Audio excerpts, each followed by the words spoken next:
Hello बच्चों, कैसे हैं आप लोग। I hope you are doing very well in your life.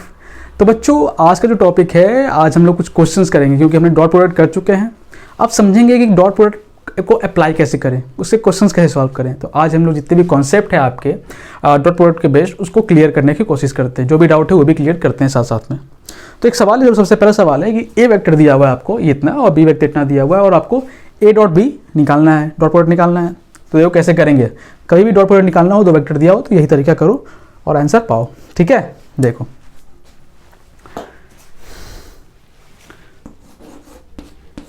A dot B करना है हमें, तो हम क्या लिखेंगे, पहले ए को लिख लेंगे इस तरह से 2i cap plus 3j cap minus 4k cap. फिर बी को लिख देंगे डॉट प्रोडक्ट के साथ 3i cap minus 4j cap plus 5k cap. अब हम क्या करेंगे, इसको मल्टीप्लाई करेंगे, जैसे हम नॉर्मली मल्टीप्लिकेशन करते हैं उस तरीके से करेंगे। देखना ध्यान से, 2 को पहले 3 सबसे करते हैं करके 2 को 3 से किए तो 2 इंटू 3 6। लेकिन इतना ही मत करना, ये भी देखो आई कैप है और फिर आई कैप को डॉट प्रोडक्ट कर रहे हो तो क्या होता है 1 होता है, आई कैप डॉट आई कैप 1 होता है। तो 2 इंटू 3 6 और 6 इंटू 1 6, तो 6 आया। अब लेकिन अब 2 को अगर इससे करोगे कि 1 बाई करते हैं ना 1 बाई 1, इससे करोगे तो क्या हो जाएगा 8 तो आ जाएगा माइनस 8, लेकिन आई हो जाए कितना हो, क्या होता है डॉट प्रोडक्ट 0, तो करने कोई फायदा नहीं है, 0 ही आएगा। फिर इसको इससे करोगे फिर 0 आएगा, अलग अलग रहता है तो 0 आता है, तो सिर्फ सामने सामने किया जाता है डॉट प्रोडक्ट में। तो आई के आई से किए, फिर जे को जे से करते हैं, तो 4 3 12, तो माइनस 12 आ जाएगा, है ना।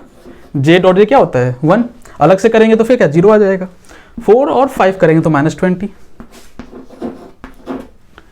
ठीक है, अब इसको करेंगे तो क्या आ जाएगा फाइनली 6 और माइनस 32, 2 3, ठीक है 6 में से 32 या कितना 26 ना, माइनस 26। तो ये हुआ फाइनली आपका आंसर, नोट डाउन कर लो। ऐसे डॉट प्रोडक्ट निकालेंगे। और सवाल देखते हैं, नेक्स्ट क्वेश्चन हम। तो बच्चों नेक्स्ट सवाल देखते हैं हम लोग। नेक्स्ट सवाल क्या बोल रहा है, नेक्स्ट सवाल बोल रहा है कि एक वेक्टर दिया हुआ है ए वेक्टर जो कि आई कैप प्लस जे कैप प्लस के कैप है। बी वेक्टर दिया है 2i cap plus 2j cap plus Z के कैप।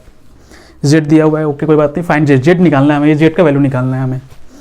और बस इतना इन्फॉर्मेशन दिया है कि when A perpendicular to B, जब ए और बी परपेंडिकुलर हो तब जेड का वैल्यू क्या होगा, ये हमें फाइंड आउट करना है। अब ध्यान से उसको याद करने की कोशिश करो कि जब परपेंडिकुलर होता है दो वेक्टर तो हम उसका डॉट प्रोडक्ट करें तो 0 आता है। याद है, डॉट प्रोडक्ट के लेक्चर में किए थे हम लोग, तो हम लोग वही करते हैं और उसी को हेल्प से हम लोग इसको सॉल्व करते हैं। तो वी नो, हम लोग जानते हैं बहुत बड़ी अच्छा तरह से, बढ़िया से हम लोग जानते हैं बहुत अच्छे तरीके से कि when A dot B equal to 0, है ना, it means A perpendicular to B. इसी को अप्लाई करते हैं और हम फाइंड आउट करते हैं जेड का वैल्यू। ध्यान से देखना, ए कितना दिया हुआ है आई कैप प्लस जे कैप प्लस के cap dot 2i cap plus 2j cap plus Z के कैप इक्वल टू 0। कैसे प्रोडक्ट करते हैं, सामने सामने करते हैं। आई को आई के साथ करेंगे तो 2 है, यहाँ कुछ नहीं है तो 1 है, तो 2 1 जा 2, 2 1 जा फिर से 2, z इंटू 1, तो क्या z इक्वल टू 0। ये हो गया 4 प्लस z इक्वल टू 0, तो z क्या आ गया 4 उधर जाएगा -4 and this is the value of z। और ये हो गया उत्तर हमारा, आराम से बन गया सवाल, काफ़ी ये सवाल था, नोट डाउन कर लो। नेक्स्ट सवाल देखते हैं।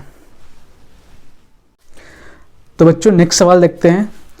नेक्स्ट सवाल क्या कह रहा है, नेक्स्ट सवाल में एक वेक्टर दिया हुआ है ए वेक्टर, दूसरा दिया हुआ है बी वेक्टर। आपको करना है कि इन दोनों के बीच में एंगल निकालना है। अगर आपको याद होगा डॉट प्रोडक्ट का लेक्चर, तो मैंने बोला था एक फॉर्मूला कि ये फॉर्मूला बहुत इंपॉर्टेंट है, इसको दिमाग में रखना एंगल निकालने के लिए। वो फॉर्मूला क्या है, A vector dot B vector equal to magnitude of A vector magnitude of B vector cos theta. तो हमें कॉस थीटा ही निकालना है, तो इसको कॉस थीटा को अलग रख देते हैं। तो कॉस थीटा इक्वल टू क्या हो जाएगा, ये जितना टर्म ही नीचे आ जाएगा इसके, तो हो जाएगा A vector dot B vector upon A का मॉड बी का मॉड। इसको सॉल्व करते हैं। ए और डॉट बी करना है हमें। ए को लिख देते हैं 2 आई कैप प्लस 3 जे कैप प्लस 2 के कैप। अब बी लिखना है हमें आई कैप माइनस जे कैप प्लस के कैप। डिवाइड करना है हमें। मैग्नीट्यूड कैसे निकालते, 3 रहता है तो इसका स्क्वायर प्लस इसका स्क्वायर प्लस इसका स्क्वायर, सब करवा चुके हैं। ठीक है। बी ये क्या है 1 प्लस, यहाँ प्लस ही रहेगा हमेशा, यानी माइनस कर देना, यहाँ प्लस ही रहेगा। माइनस है तो यहाँ माइनस रहेगा, -1 का स्क्वायर करोगे साथ में, ये गलती मत करना। +1 का स्क्वायर, यहाँ हमेशा प्लस ही रहेगा। अगर माइनस है तो माइनस इस तरह से लिखना होगा। ओके, ड्रॉप आउट कर रहे हैं हम लोग, सामने सामने करते हैं। आई को आई से, तो 2 आई हैव 1, 2 × 2 प्लस 3 और ये माइनस है तो -3 हो जाएगा ना, तो -3 2 × 1 तो +2 अपॉन, देखना ये कितना हो जाएगा 4 और 4 और 9 4 और 9 13 13 4 17 तो √17। ये कितना हो जाएगा 1 1 1 3 √3 2, अच्छा सॉरी कटेगा नहीं, ये मिलेगा कट जाएगा, नहीं कटेगा। तो ये 4 और 4 में 3 गया, 1 हो गया ना, 1 और 7 या 51 तो √51। लेकिन ये आंसर नहीं है, आंसर ये नहीं है। आपको cos थीटा निकाले, आपने आपको थीटा निकालना है, तो बस आपको ये करना है कि cos थीटा क्या आया 1/√51, तो थीटा क्या हो जाएगा cos इनवर्स 1/√51। cos को इधर कर देंगे और थीटा का वैल्यू नहीं पता है तो यही आंसर हो जाएगा। थीटा का वैल्यू निकाल 1/√51 किसका होता है वैल्यू में पता नहीं है, नहीं पता रहता है बहुत चीज़ों का, तो यहीं तक हमारा आंसर छोड़ देंगे और ये हो गया आंसर। नोट डाउन कर लो फटाफट। ठीक है, तो बच्चों नेक्स्ट सवाल देखते हैं हम लोग अपना। नेक्स्ट सवाल जो है वो काफ़ी अच्छा सवाल है, तो ध्यान से समझना है ना, और इसको दिमाग में प्रैक्टिस करते जाना है ना। हर बार जब भी आगे आगे हम लोग जाते रहेंगे प्रैक्टिस करते रहना इस सवाल को, क्योंकि ये आपको बहुत कुछ सिखाएगा। तो समझना ध्यान से क्या बोल रहा है। एक वेक्टर है 3 i cap plus 4 j cap plus B i cap plus J cap, find component of A along B. तो आपको ए का वेक्टर का कॉम्पोनेंट निकालना है अलॉन्ग बी। तो मानते हैं सपोज कि बी कहीं इस डायरेक्शन में हो और ए कहीं इस डायरेक्शन में हो। ठीक है, तो बी ये हुआ, ए ये माना हमने, और किसी के दिमाग में ये अगर आ रहा हो तो कि बी हमने ऐसे क्यों माना और ए ऐसे क्यों माना, तो ऐसा समझो, सिंपल सा समझो कि मान लो कि एक्सिस है, फटाफट समझना। ठीक है, एक्स है, वाई है, आई प्लस जे है, तो आई मान लो कि 1 है तो 1, जे 1 है तो 1, मतलब यहाँ कहीं वेक्टर होगा बी। ए 3 आई कैप है और 4 है तो यहाँ कहीं होगा। ठीक है, अब हम क्या कर रहे हैं कि इसको थोड़ा मोड़ दे रहे हैं, सीधा करने के लिए, लेकिन सिंप्लिसिटी के लिए बस इसको थोड़ा मोड़ देंगे। तो मान लो कि बी को हम ऐसे ले लिए, सॉरी यहाँ ले लिए, और तो एक अगर बी यहाँ हो गया तो ए कहाँ हो जाएगा, थोड़ा इस डायरेक्शन में हो जाएगा। तो इस तरह से कुछ बना फिगर। ठीक है, सिंपल है। ओके, तो ए और बी ये है। अब हमें क्या करना है, सवाल बस इतना बोल रहा है कि ए का वैल्यू बी के लॉन्ग कितना होगा। अब सवाल क्या बोल रहा है ये समझाने के लिए मैं जो एक पहले समझा चुके हैं हम, फिर भी देखो। मान लो कि एक कॉपी है ना, रोल किया हुआ है।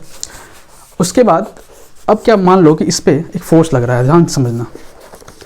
इस पर एक, इसको पकड़े हम, इस पर फोर्स लगा रहे हैं तिरछा। ध्यान से देखोगे तो ये ऊपर भी जा रहा है थोड़ा, और इस डायरेक्शन में आगे भी बढ़ रहा है। समझ रहे हो, देखना इस डायरेक्शन में भी जा रहा है, इस तरफ भी, और ऊपर भी जा रहा है। इसका मतलब जब भी हम टेढ़ा फोर्स लगाएंगे तो 2 डायरेक्शन में रिजॉल्व होगा, एक सीधा हॉरिजॉन्टली, एक वर्टिकली, है ना। तो इसका मतलब कि अगर हम इसको टेढ़ा माने हैं, इसको ए को, तो ये 2 डायरेक्शन में लग रहा होगा, एक इस डायरेक्शन में लग रहा होगा बी के लॉन्ग, और एक इस डायरेक्शन में लग रहा होगा। समझ में आ रहा है। तो हमें बस इतना निकालना है कि बी के लॉन्ग जो लग रहा होगा वो कितना लग रहा होगा, बस ये है। तो समझना इसे। तो जब बी के लॉन्ग लग रहा है तो इसका एक फॉर्मूला होता है जो ध्यान रखना, पहले तो सबसे पहले बात तो थीटा एंगल बनाओगे पहले ए और बी के बीच में, क्योंकि एंगल इंपॉर्टेंट है, किस एंगल से लगा रहे हो।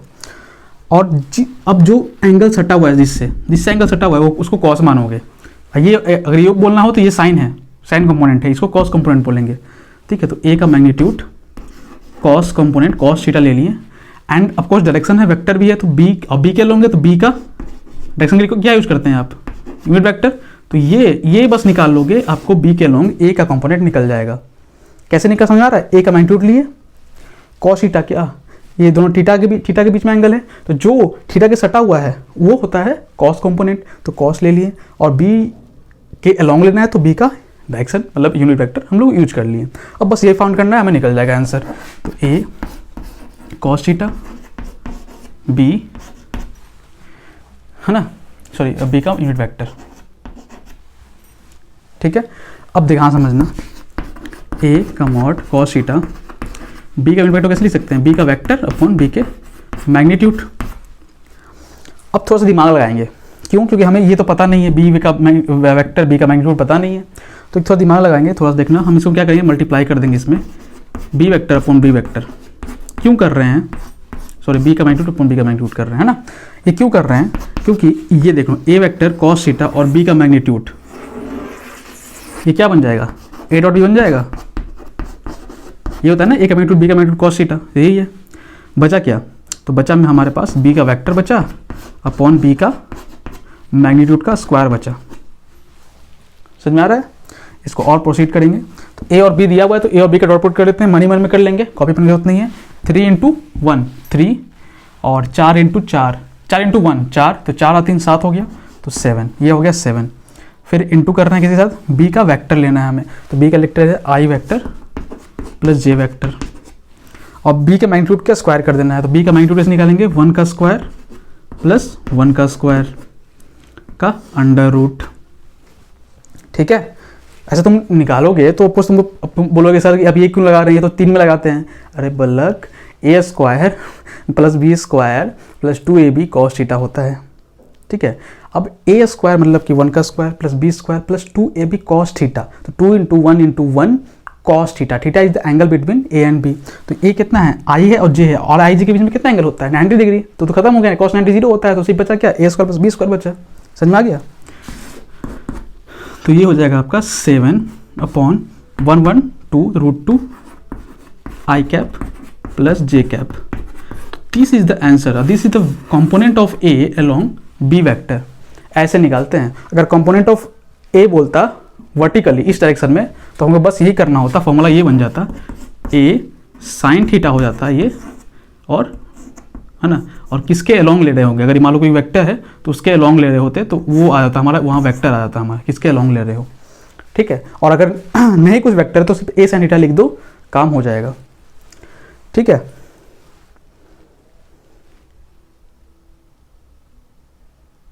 ठीक है ना, ए साइन थीटा लिखो तो आपको बस डायरेक्शन नहीं पता रहेगा, बस आपको लिखना पड़ेगा कि वर्टिकली अपवर्ड जो भी आप डायरेक्शन ले रहे हो, सपोज कर रहे हो उसके अकॉर्डिंग, लेकिन इससे सिर्फ मैग्नीट्यूड पता रहेगा। कोई डाउट तो नहीं है ना, कोई छूट तो नहीं रहा ना।